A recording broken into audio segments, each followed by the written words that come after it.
నమస్తే, welcome to tea news. బులెటిన్లో ముందుగా హెడ్లైన్స్ చూద్దాం. మహిళలను కించపరిచే ఉద్దేశం లేదు, కమిషన్ ముందు విచారం వ్యక్తం చేసిన కేటీఆర్. ఆడవారి మీద దాడులపై మహిళా కమిషన్ స్పందించాలి, కాంగ్రెస్ అరాచకాలను సుమోటోగా స్వీకరించాలన్న మాజీ మంత్రులు. తెలంగాణలో కాంగ్రెస్ ను ఎవరు రక్షిస్తున్నారు? వాల్మీకి స్కామ్లో ఈడీ ఎందుకు మౌనంగా ఉందన్న కేటీఆర్. ఆర్మూరు రైతు సమావేశం చుట్టూ జామర్లు పెట్టిన పోలీసులు, తొలగించకపోతే జాతీయ రహదారిపై ధర్నా చేస్తామని వార్నింగ్. ఎన్కన్వెన్షన్ లో ఒక్క అంగుళం కబ్జా చేయలేదు, కూల్చివేతలపై న్యాయస్థానాన్ని ఆశ్రయిస్తామన్న నాగార్జున. ప్రభుత్వ పాఠశాలలు, సంక్షేమ హాస్టల్స్ లో లోపించిన పారిశుద్ధ్యం, ఖమ్మం మున్సిపల్ కమిషనర్ కార్యాలయం ముందు ధర్నా.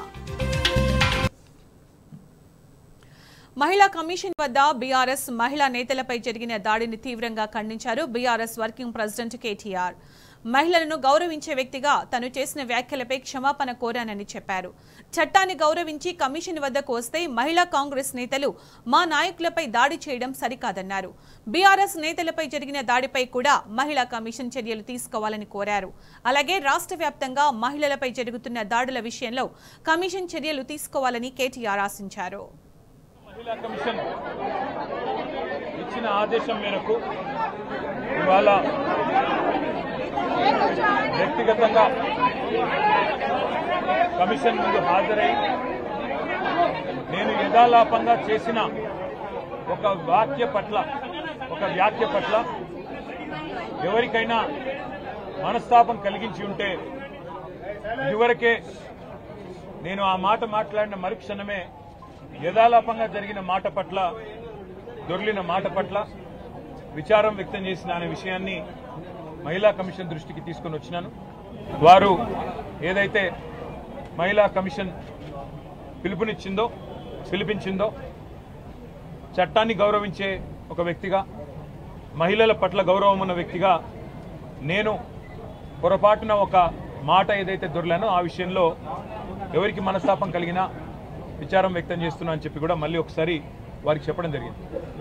అయితే ఇక్కడ బాధాకరమైన విషయం ఏమంటే, చట్టాన్ని గౌరవించే వ్యక్తులుగా, వ్యవస్థల్ని గౌరవించే వ్యక్తులుగా, రాజ్యాంగబద్ధమైన సంస్థల్ని గౌరవించే వ్యక్తులుగా ఇక్కడికి వచ్చి మహిళా కమిషన్ ముందు హాజరు కావాలని మేమొస్తే ఈ సంఘటనని రాజకీయం చేయాలని చెప్పి మహిళా కాంగ్రెస్ కార్యకర్తలు కొంతమంది వారి అధ్యక్షురాల నేతృత్వంలో ఇక్కడికి వచ్చి మా నాయకురాళ్ల మీద దాడి చేసి పోలీసులను అడ్డం పెట్టుకొని ఇక్కడికి వచ్చిన మా మహిళా కార్పొరేటర్లను, మా గౌరవ ప్రజాప్రతినిధులను, అదేవిధంగా మా నాయకురాళ్ల మీద వారు చేసిన దాడి ఏదైతే ఉందో దీన్ని నేను తప్పకుండా, మీడియా అంతా కూడా దానికి సాక్ష్యం, ఇది తీవ్రంగా ఖండిస్తా ఉన్నాం. ఇది పద్ధతి కాదు.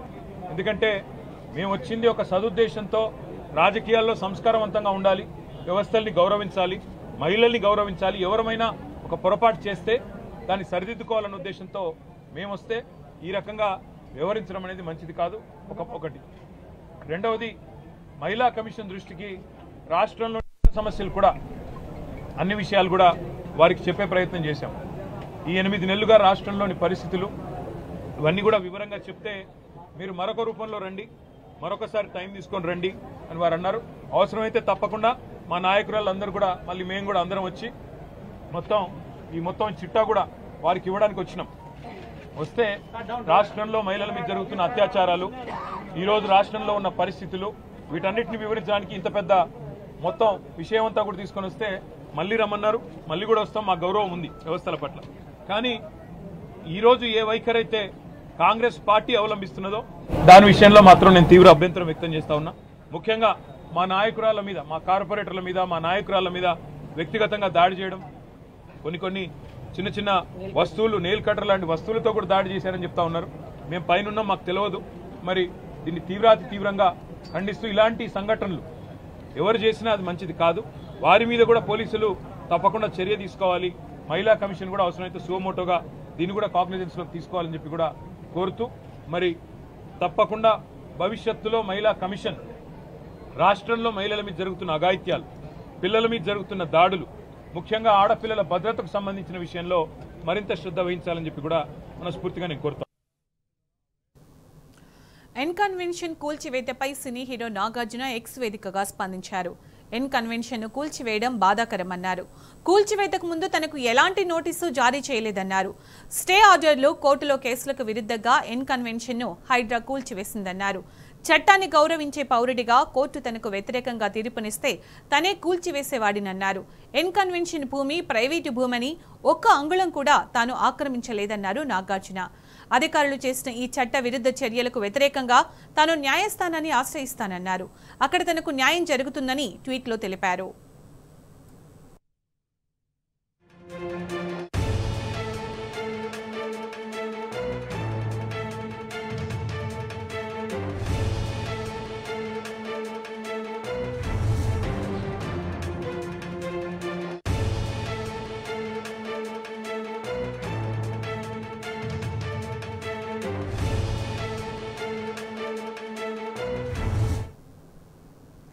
నిమ్స్ హాస్పిటల్ వైద్యులు సరికొత్త జెనెటికల్ డిజార్డర్ సెర్పినా 11 అనే వ్యాధిని కనుగొన్నారు. ప్రపంచంలోనే ఇలాంటి ఒక డిజార్డర్ ఉన్నట్లు గుర్తించడం ఇదే తొలిసారని నిమ్స్ డైరెక్టర్ డాక్టర్ బీరప్ప అన్నారు. నిమ్స్ జెనెటిక్స్ వింగ్, సిడిఎఫ్టి సంయుక్తంగా ఈ పరిశోధన చేసినట్లు చెప్పారు. 5 ఏళ్ల పాటు పరిశోధన చేసి ఈ అరుదైన వ్యాధిని గుర్తించామంటున్న నిమ్స్ డైరెక్టర్ బీరప్పతో మా ప్రతినిధి వంశీ ఫేస్ టు ఫేస్. ప్రపంచంలోనే మొట్టమొదటిసారిగా అరుదైన వ్యాధిని గుర్తించడం జరిగింది నిమ్స్ ఆసుపత్రి వైద్యులు. ఇంతకీ ఆ వ్యాధి ఏంది, అది ఎవరికి వస్తూ ఉంటుంది, దాంతోపాటుగా ప్రధానంగా గర్భస్థ శిశువుల్లో ఈ అంశాన్ని గుర్తించినట్టు కూడా ఏదైతే నిమ్స్ వైద్యులు ఇప్పటికే ప్రకటన చేసినటువంటి పరిస్థితి కూడా మనం చూస్తూ ఉన్నాము. దీనికి సంబంధించి కూడా పూర్తి వివరాలు మనకు అందించడానికి నిమ్స్ డైరెక్టర్ డాక్టర్ బీరప్ప గారు మనతో పాటు ఉన్నారు. వారితో మాట్లాడించే ప్రయత్నం చేద్దాం. సార్ చెప్పండి, ఇంతకీ మీరు గుర్తించినటువంటి అరుదైన వ్యాధి ఏమంటారు, ఇంతకీ దాని ప్రభావం ఏంది? మొదటిగా టీ న్యూస్ ప్రేక్షకులకి నమస్కారం అండి. మీరు అన్నట్టు ఇది ఒక జీన్లో ప్రాబ్లం వచ్చి, జీన్స్ అంటే మన జన్యలోపం వల్ల వచ్చిన ప్రాబ్లం ఇది. ఒక తల్లిదండ్రులకి పుట్టబోయే బిడ్డ కడుపులోనే ఉన్నప్పుడే కొన్ని జబ్బులు స్కాన్ ద్వారా ఐడెంటిఫై చేయొచ్చు. అలాగే ఈ తల్లిదండ్రులకి మూడు సార్లు ప్రెగ్నెంట్ అయ్యి తల్లి అబార్షన్ అయిపోయి బేబీ చనిపోయింది. సో ఇలా ఎందుకు అవుతుంది అని ఒక స్కాన్ చేసినప్పుడు తెలిసింది ఏంటంటే, పుట్టకపోయే ముందే గర్భంలో ఉన్నప్పుడు, తల్లి గర్భంలో ఉన్నప్పుడు బిడ్డ ఊపిరితిత్తులో నీళ్ళు రావటము, గుండెల్లో నీరు రావటము, ఇలా నీరు బాడీలో అంతా వచ్చి చనిపోతున్నారు వాళ్ళు. ఏంటి అని చెప్పేసి ఒక 4వ ప్రెగ్నెన్సీ 5వ pregnancy abortion, medically terminated abortion చేసి బేబీని తీసుకొని అటాప్సీ అంటే మన పోస్ట్ మార్టం లాగా అటాప్సీ చేసి బాడీ ఫ్లూయిడ్స్ని, ఆర్గన్స్ని అన్ని టెస్టింగ్ సిడిఎఫ్టీతో చేస్తే దీంట్లో ఒక జీన్ సర్పెంటైన్ అని ఒక జీన్ 11 అనే జీన్లో ప్రాబ్లం ఉంది. దానివల్ల పుట్టబోయే బిడ్డకి ఊపిరితిత్తుల లంగ్స్లో నీరు వచ్చి ఇలాంటి జబ్బులు వచ్చి చనిపోతూ ఉంటారు. సో ఇది నిజాం ఇన్స్టిట్యూట్ ఆఫ్ మెడికల్ సైన్సెస్లో first time and in the వరల్డ్లో ఫస్ట్ టైం ఈ డిసీజ్ని ఐడెంటిఫై చేసాం. ఈ జీన్ మనకు తెలిసిన, బట్ దీనివల్ల కలిగే నష్టాలు, ఎలాంటి జబ్బులు అనేది first time in the world.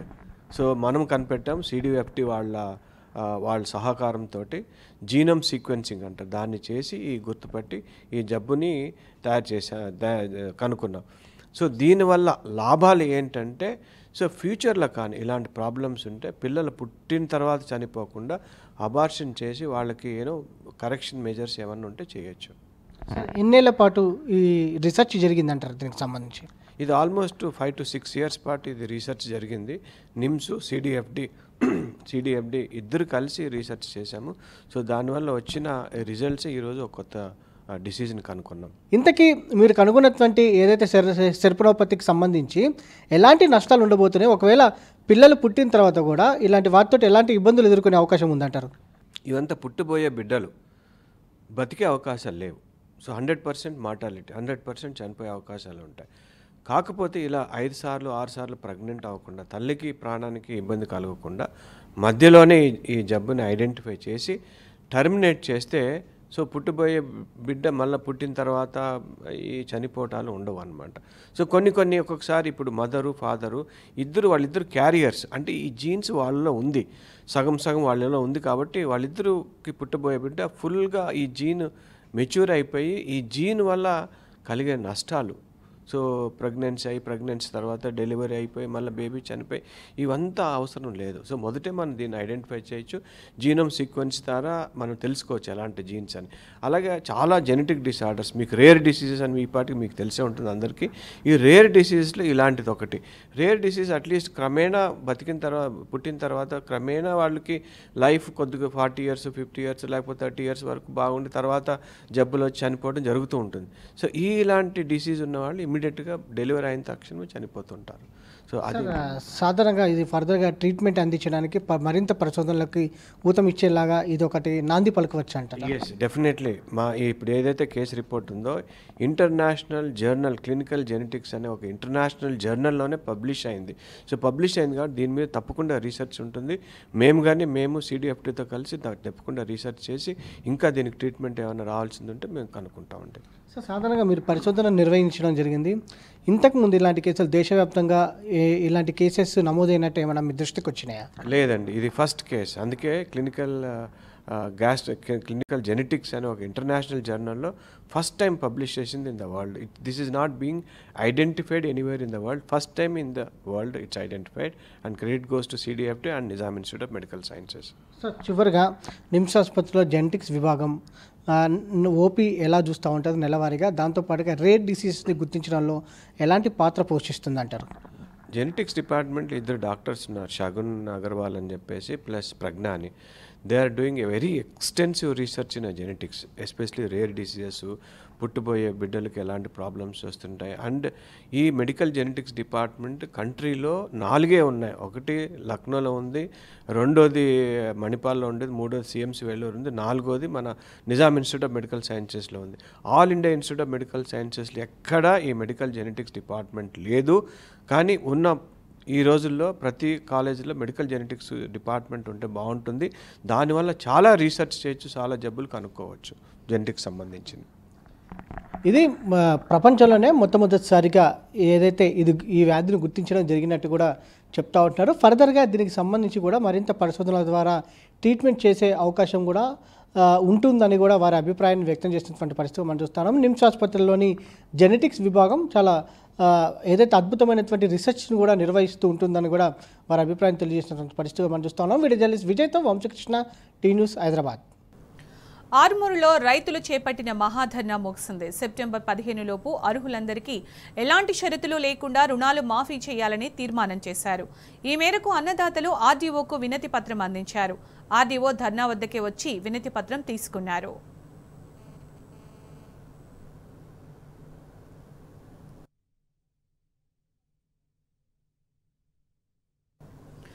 ఇదే అంశానికి సంబంధించి పూర్తి సమాచారం మా ప్రతినిధి రవీందర్ అందిస్తారు. రవీందర్, ఆర్మూర్లో రైతులు ధర్నా విరమించినట్టు తెలుస్తుంది. అప్డేట్స్ ఏంటి రవీందర్? చేయాలని డిమాండ్ చేస్తూ ఇవాళ ఆర్మూర్ నియోజకవర్గ కేంద్రంలోని నూతన బైపాస్ వద్ద రైతు ఐక్య కార్యాచరణ కమిటీ ఆధ్వర్యంలో నిరసన కార్యక్రమానికి పిలుపునివ్వడం జరిగింది. 3 నియోజకవర్గాలకు సంబంధించిన రైతులు ఇవాళ ధర్నా కార్యక్రమం నిరసన తెలపడం జరుగుతుంది. పెద్ద ఎత్తున రైతులు చేరుకోవడం జరిగింది. బాల్కొండ, ఆర్మూర్, నిజామాబాద్ రూరల్ నుంచి పెద్ద ఎత్తున రైతులు ఇక్కడికి వచ్చేసి ప్రభుత్వం ఏదైతే ఎన్నికల సమయంలో మాట ఇచ్చిందో, రేవంత్ రెడ్డి ఎన్నికల ముందు చెప్పిండో హామీని నిలబెట్టుకోవాలి, హామీని తక్షణమే అమలు చేయాలి, ఎలాంటి కట్ ఆఫ్ డేట్ లేకుండా, కట్ ఆఫ్ డేట్ కు సంబంధం లేకుండా ప్రతి రైతుకు రుణమాఫీ చేయాలని డిమాండ్ చేస్తూ రైతు ఐక్య కార్యాచరణ కమిటీ ఆధ్వర్యంలో నిరసన కార్యక్రమాలు ఓరెత్తుతున్నాయి. ఒకవైపు పోలీస్ నిర్బంధం, మరోవైపు రైతుల ఆవేదనతో ఆర్మూర్ ప్రస్తుతానికి దద్దరిల్లుతుందని చెప్పవచ్చు. పెద్ద ఎత్తున పోలీసులను మోహరించిన సందర్భం కూడా స్పష్టంగా కనబడుతుంది. మనం చూస్తున్నాం విజువల్ లా రైతులంతా నినాదాలు చేస్తున్నారు, ప్లకార్డులు పట్టి ప్రభుత్వాన్ని ప్రశ్నిస్తున్నారు. ఏకకాలంలో ప్రభుత్వం ఏదైతే మాట ఇచ్చిందో ఆ మాట నిలబెట్టుకోవాల్సింది ఉంటుంది. గడుస్తున్న కాలాన్ని దాదాపుగా ఇప్పుడు పంటలు ఈపాటికే పొలాల్లో వేసుకున్న రైతులు, చేళ్లలో వేసుకున్న రైతులు తీవ్ర ఇబ్బందులు ఎదుర్కొంటున్నారు. ఈ ఇబ్బందులను పూర్తిగా ప్రభుత్వం ఈపాటికే పంటకు పెట్టుబడి సాయం ఇయ్యలేదు, రైతు బీమా పైన స్పష్టత లేదు, రైతు అనేక అంశాలపైన పైన ఇవాళ ప్రభుత్వాన్ని ప్రశ్నిస్తున్న సందర్భం కూడా స్పష్టంగా కనబడుతుంది. ఈ నేపథ్యంలో రైతాంగం నిలదీస్తుంది. దీనికి బీఆర్ఎస్ పార్టీ సంపూర్ణ మద్దతు ప్రకటించింది. ఈ నేపథ్యంలో రైతాంగం పట్ల నిర్లక్ష్యం వహిస్తున్నటువంటి రేవంత్ రెడ్డి సర్కార్కు పూర్తి స్థాయిలో ఎదిరించేందుకు రైతాంగం ఇవాళ సిద్ధంగా ఉంది. రేవంత్ రెడ్డి సర్కారు వంచింది, మోసం చేసింది, రైతులకు ఇబ్బందులు కలిగి చేసింది, రైతులను ఏమార్చి ఓట్లు వేసుకునే ప్రయత్నం చేసింది తప్ప రైతులను పట్టించుకున్న పాపన్న పోలేదనే నానుడి స్పష్టంగా కనబడుతుంది. ఈ మధ్యలో మనతో పాటు కొంతమంది రైతులున్నారు, వారిని పలకరించే ప్రయత్నం చేద్దాం. రైతుతో ఐక్య కార్యాచరణ కమిటీ ఆధ్వర్యంలో తలపెట్టిన ఈ సమావేశానికి ముఖ్య ఉద్దేశాలు ఏంది, వీళ్ళ ఎజెండా ఏంది అనే అంశం పైన కొంతమంది రైతులతో మాట్లాడించే ప్రయత్నం చేద్దాం. రైతు ఐక్య కార్యాచరణ కమిటీ సమక్షంలో నిర్వహిస్తున్నటువంటి ఈ సమావేశానికి పోలీసులు కూడా నిర్బంధం విధిస్తున్నారు. ఎక్కడికక్కడ ఆధార్ కార్డు చూపిస్తే తప్ప లోపలికి అనౌన్స్ చేసే పరిస్థితి లేదు. నిర్బంధం కొనసాగుతుంది. అయినా రైతులు ఆగ్రహం వ్యక్తం చేస్తున్నారు, సభకు చేరుకుంటున్నారు, ప్రభుత్వాన్ని ప్రశ్నిస్తున్నారు. ఓవరాల్ గా రైతు ఐక్య కార్యాచరణ కమిటీ ఆధ్వర్యంలో ఎలాంటి కార్యక్రమాలు చేపట్టాలనుకుంటున్నారు? నేడు ఏకాకాలంలోనే ఎలక్షన్ టైంలో 2 లక్షల రుణాలు మాఫీ చేస్తానని ఎలక్షన్ టైంలో మనకు మాట ఇచ్చిన రేవంత్ రెడ్డి గారు సారు మరి ఏకాకాలంలో లేకుండా దీనికి ఒక రేషన్ కార్డు అని చెప్పి మరి రైతులను మోసం చేస్తున్నాడు. అది కరెక్ట్ కాదు. ఏకాకాలంలో రుణమాఫీ, రైతు భరోసాని ఒక పంటకు 7,500 రూపాయలు ఈ జూన్ ఆగస్టు దాకా వస్తే ఒక రైతు భరోసా లేదు. మరి రైతు భరోసా లేదు, ఏ షరతులు లేకుండా 2 లక్షల రుణమాఫీ కోసం మేము రైతులంతా శాంతియుతంగా ఇక్కడ నిరసనలో ధర్నా కార్యక్రమం చేపడుతున్నాం. మరి దానికి తోడుగా ఇంతవరకు కూడా షరతులో పట్టి మరి ఏ బ్యాంకు అయినా కానీ మాకు మీరు చెప్పండి. దాదాపుగా నిర్బంధం కొనసాగుతుంది. నిర్బంధంలో ఇవాళ నిరసన కార్యక్రమాలకు పిలుపునివ్వడం జరిగింది. ఒక పక్క ప్రభుత్వం అణచివేస్తుంది, రెండో పక్క పోలీసులతో నిర్బంధించే కార్యక్రమం కొనసాగుతుంది. ఓవరాల్ గా మీ ముఖ్య ఉద్దేశం ఏంటి పరిస్థితి? రైతు ఐక్య కార్యాచరణ కమిటీ 24వ తారీఖు నాడు చెలో ఆర్మూర్కు పిలుపునివ్వడం జరిగింది. అయితే వారు ఈ సమావేశానికి అనుమతికి కూడా నిరాకరిస్తూనే నిన్న మాకు అనుమతినివ్వడం జరిగింది. అయితే సిపి గారు మరో సర్క్యులర్ జారీ చేసి బయట 163 సెక్షన్ అమలు చేయడం మేము చాలా ఖండిస్తున్నాం. దాన్ని అది నిరంకుశత్వం ఉంటే ఇంకా రైతులు ఇంకా పెట్టురైపోయే అవకాశం ఉందని మేము వారికి తెలియజేస్తా ఉన్నాం. అయితే ఏదైతే ఈ సమావేశం ముఖ్య ఉద్దేశం ఉందో షరతులు లేకుండా 2 లక్షల రుణమాఫీ, షరతులు లేకుండా రైతు భరోసా ఎకరానికి 7,500 రూపాయల చొప్పున ఎన్నికల్లో ఏదైతే ముఖ్యమంత్రి గారు హామీ ఇచ్చిండో అది తక్షణమే అమలు చేయాలని, అమలు చేయకపోతే ఇంకా ఉద్యమం మరింత ఉధృతం చేస్తామని మా ఆర్మూర్ ప్రాంత రైతుల తరపున రైతు ఐక్య కార్యాచరణ కమిటీ తరపున మేము గవర్నమెంట్ కు డిమాండ్ చేస్తా ఉన్నాం. తొందరగా మీరు ఎంత తొందరగా నిర్ణయం తీసుకుంటే అంత మంచిది. లేకపోతే ఆర్మూర్ రైతుల ఆగ్రహాన్ని మీరు చవి చూడాల్సి వస్తుంది. ఈ ఎప్పుడు కూడా ఏ ఉద్యమానికైనా కానీ గతంలో ఎర్రజొన్నలు కావచ్చు, వరి కావచ్చు, పసుపు కావచ్చు, ఏ ఉద్యమంలోనైనా కూడా ఆర్మూర్ ప్రాంత రైతులు చాలా చైతన్యంగా ఉంటారు. మా ప్రాంత రైతులతో పెట్టుకోకండి.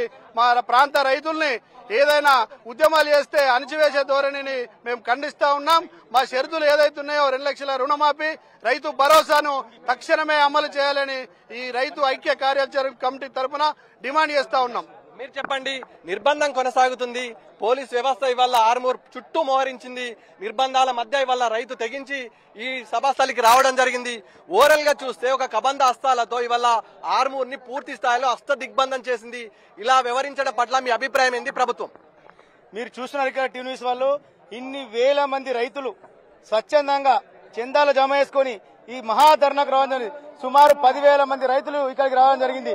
పోలీసులు 4 జిల్లాల నుంచి సుమారు 2,000 మంది పోలీసులు వచ్చినా ఆ పోలీసు కబందాస్తాలు తెంచుకొని ఈ రోడ్డు మీద 10,000 మంది రైతుల వరకు కూర్చున్నారంటే రైతు ఆకలి ఎంత మనకు ఉందో అర్థం చేయాల్సిన అవసరం ఉంది. ఈ రోజు మేము ఒకటే చెప్తున్నాం, పోలీసు వ్యవస్థకు మీరు రాజ్యం మీరు చెప్పినట్టు నాయకులు మీరు వింటే రైతులు వినే పరిస్థితి లేదు.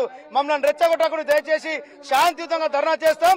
మీ పోలీసు వ్యవస్థ ద్వారా రైతులను రెచ్చగొట్టదని మనవి చేస్తూ ఎన్ని నిర్బంధాలు పెట్టినా సర్కారు చెప్పిన హామీ అమలు చేయమంటున్నాం తప్ప రైతు కోరుకునేది ఏమి లేదు.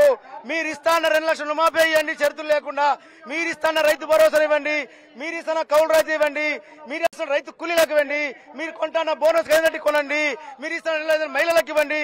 మేము అదనంగా కొంత కోరికలు ఏం కోరతలేము. దయచేసి రాజ్యం వినాలే, రాజ్యం రైతుల మాట వినాలే. విని ఖచ్చితంగా దీన్ని ఇష్యూ చేయకుండా తక్షణమే ఒక డెడ్ లైన్ పెట్టి సెప్టెంబర్ 5, 10 తారీఖు లోపల ప్రతి రైతుకు 2 లక్షల రుణమాఫీ షరతులు లేకుండా మాఫీ చేయాలని చెప్పి ఆర్మూరు గడ్డ మీద నుంచి రైతుల తరఫున డిమాండ్ చేస్తున్నాం ప్రభుత్వానికి. చెప్పండి, ప్రభుత్వం మాట ఇచ్చింది, మాట ప్రకారం ఇవాళ రైతాంగం అడుగుతుంది. ఇచ్చిన మాట ప్రకారమే రుణమాఫీ చేయమన్నారు.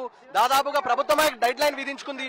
ఆ డెడ్ లైన్ డేట్ దాటిపోయింది. అయినా ప్రభుత్వం ఒక దృఢ నిశ్చయంతో లేకుండా ఇవాళ రైతుల చేసే ధర్నాలతో పాటు ఏమార్చే ప్రయత్నం, ఇబ్బంది పెట్టే ప్రయత్నం కొనసాగుతుంది. ఓవరాల్ గా మీ అభిప్రాయం ఏంది రైతుల పట్ల కాంగ్రెస్ ప్రభుత్వం వ్యవహరిస్తున్న తీరుపైన?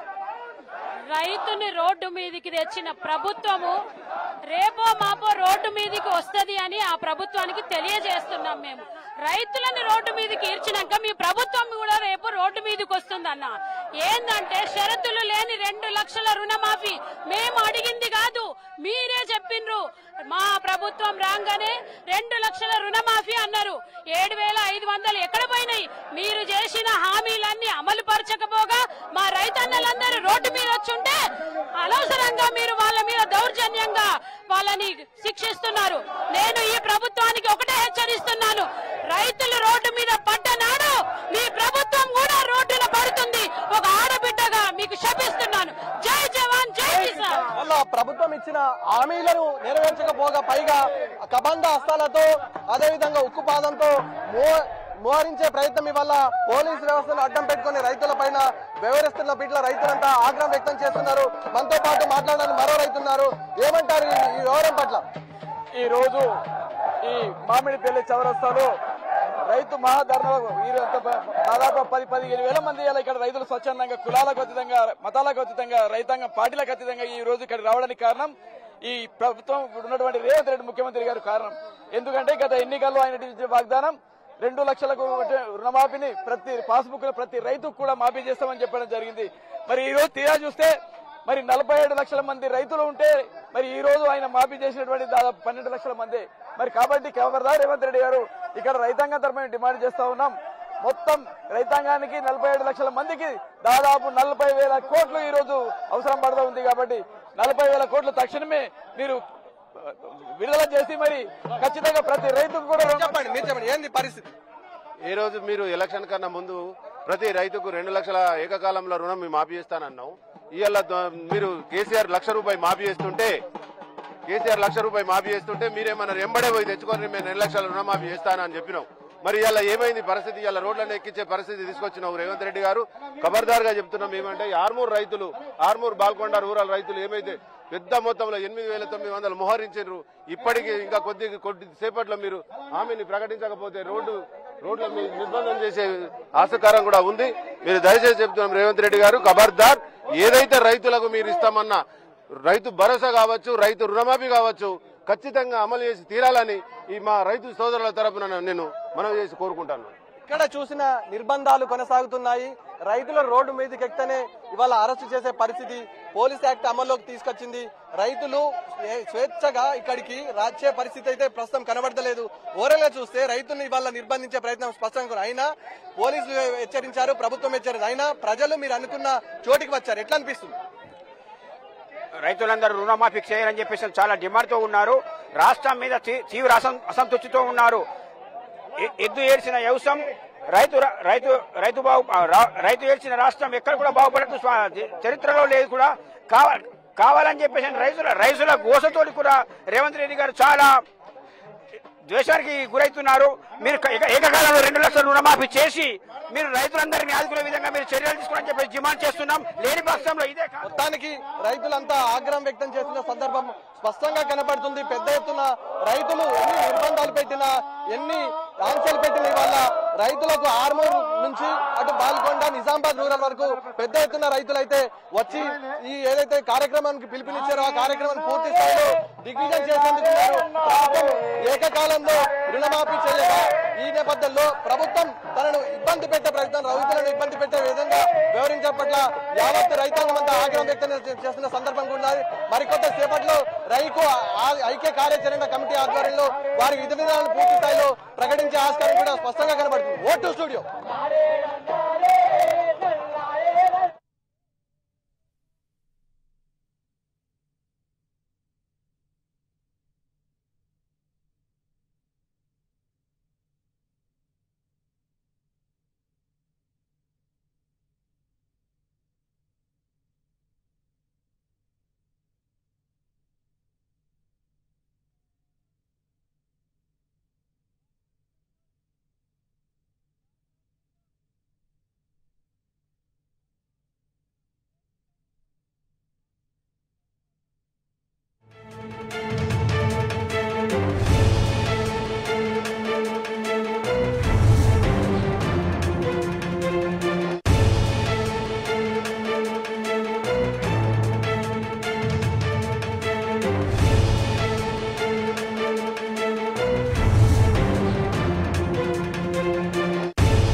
ఎన్ కన్వెన్షన్ కూల్చివేతపై హైకోర్టు స్టే విధించింది. కూల్చివేతలు ఆపాలంటూ హైకోర్టు మధ్యంతర ఉత్తర్వులు జారీ చేసింది. ఇదే అంశానికి సంబంధించి పూర్తి సమాచారం మా ప్రతినిధి భాస్కర్ అందిస్తారు. భాస్కర్,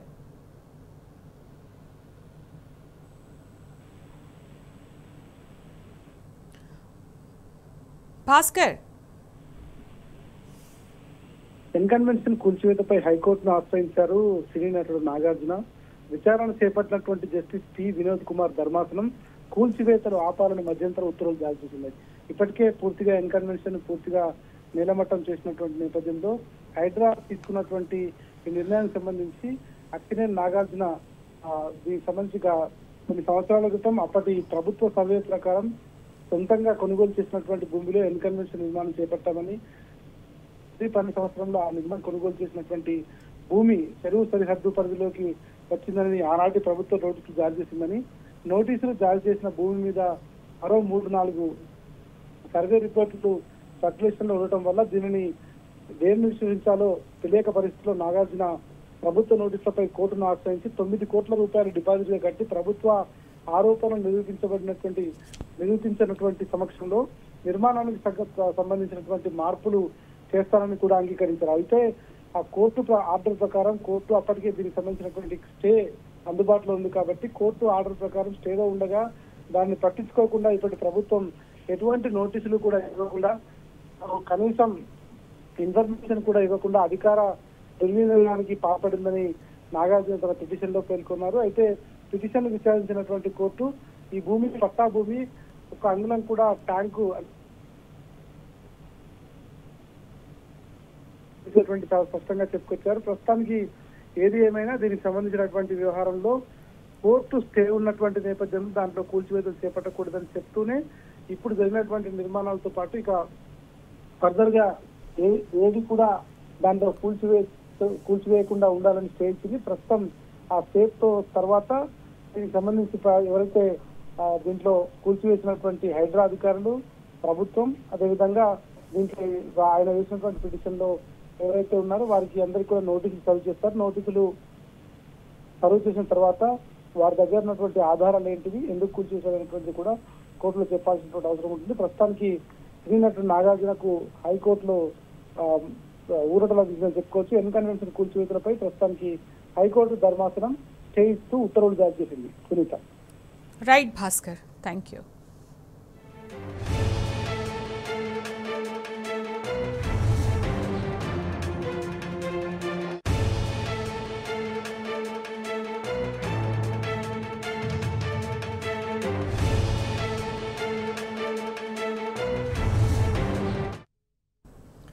ఎన్ కన్వెన్షన్ కూల్చివేతపై సినీ హీరో నాగార్జున ఎక్స్ వేదికగా స్పందించారు. N convention కూల్చివేయడం బాధాకరమన్నారు.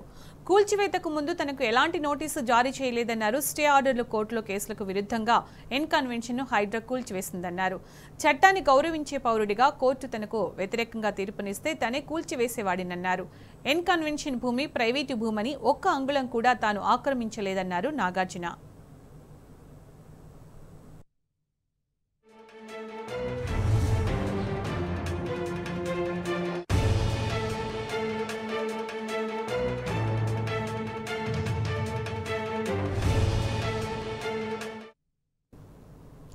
ఇవి బులెటిన్ విశేషాలు. నమస్తే.